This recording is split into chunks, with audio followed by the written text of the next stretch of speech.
الحمد لله على كل حال بس. الحمد لله. الحمد لله. الحمد لله على كل حال. الحمد لله. كسر ظهرنا والله، كسر ظهرنا والله، كسر ظهرنا. تلاقي العجايك خنيس، لا أب ولا أب. حسبي الله ونعم الوكيل. يا سنة مطول بالك.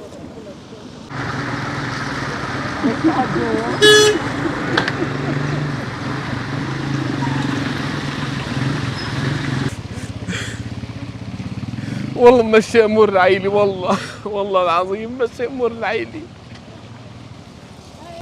أنا ذاتي القرايبين راحوا 12 شخص، الحمد لله رب العالمين.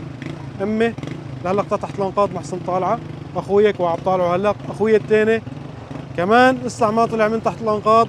عنا ولدين لأخويا الكبير وولدين أنا سحبتهم عايشين الحمد لله رب العالمين، وعندي أختي وجوزها وأربع أطفال والحمد لله رب العالمين.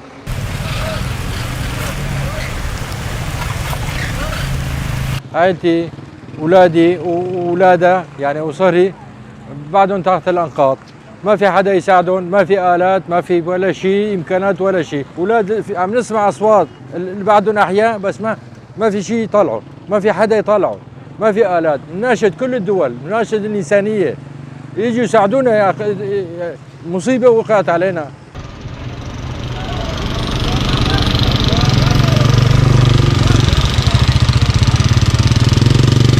نحن نناشد الدول، كل من عنده إنسانية، كل من عنده دم يتحرك، كل من عنده ضمير يساعدنا. ما عندنا إمكانية، احنا أطفالنا، نسواننا، شيابنا كلها تحت الأرغاف.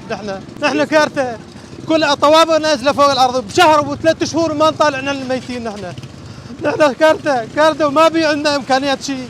حسبي الله ونعم الوكيل.